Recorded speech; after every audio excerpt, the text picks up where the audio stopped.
यूहन्ना रचित सुसमाचार 3 उसका 16 पद में मिलता है कि परमेश्वर ने जगत से ऐसा प्रेम रखा कि उसने अपना एकलौता पुत्र दे दिया ताकि जो कोई उस पर विश्वास करे वो नाश ना हो परंतु अनंत जीवन पाए। प्रियो, हमको ये समझना है, अगर हम प्रेम के विषय में बात करें तो ये प्रेम मत्ती से नहीं,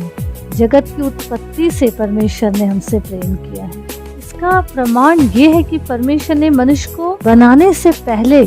सब चीजों की रचना की, सब कुछ बनाया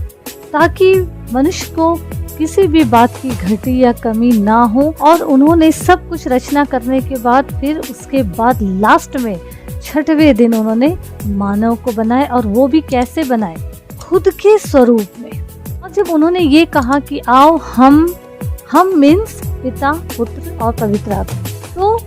अपने स्वरूप में उन्होंने मिलकर हम सबको ढाला है। उन्होंने हमसे इतना प्रेम किया मानव जाति से कि उन्होंने इसका उसका रूप हमको नहीं दिया, जानवर का, कीट पतंगों का, पक्षियों का, पर उन्होंने खुद के स्वरूप में, खुद की समानता में हम मनुष्य को ढाला ताकि वो खुद को जैसे जैसे वो खुद है वैसे मनुष्य हैं, हर पल उनके सामने हमारी वो छवि, हमारी वो बातें बनी रहे। प्रियो,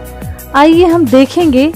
अगर हम उत्पत्ति का अध्याय 2 पढ़ते हैं तो उसमें क्या लिखा है कि जब परमेश्वर ने मानव को बनाए, आदम को बनाए, उसके बाद उन्होंने उसकी पत्नी से उसकी पत्नी को बनाया, हवा को। लेकिन इस बीच जब सब कुछ अच्छा चल रहा था, जब परमेश्वर के साथ आदम और हवा खुलकर रहते थे, प्यार से रहते थे, जब चैन से बातचीत करते थे, हर चीज घूमते फिरते थे सदन की वाटिका में, लेकिन वहाँ पे एक ऐसा था जिसे ये बात रास नहीं आई, और वो था शैतान। और वो देखकर मन ही मन जलने लगा कि कैसे इनके बीच में दुश्मनी कर दूं, कैसे इनके बीच में फ्रैक्शन ला दूं। और उसने ये योजना बनाई और कमजोर पात्र उस हवा को, उस स्त्री को उस अपनी योजना में मोहरा बना दिया। ऐसे हालात बनाया उसने कि उसको कुछ मालूम ही नहीं। और उसने क्या पूछा जाके कि क्या सचमुच परमेश्वर ने तुमको कहा है कि इस वाटिका के तुम कोई भी फल नहीं खा सकते?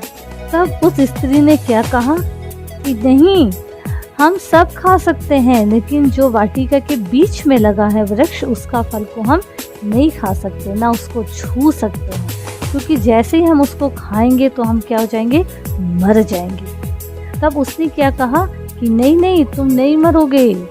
पर परमेश्वर खुद जानता है कि जब तुम उस फल को खाओगे तो तुम्हारी आंखें क्या हो जाएंगी, खुल जाएंगी, तुम अच्छा बुरा सब समझने लग जाओगे।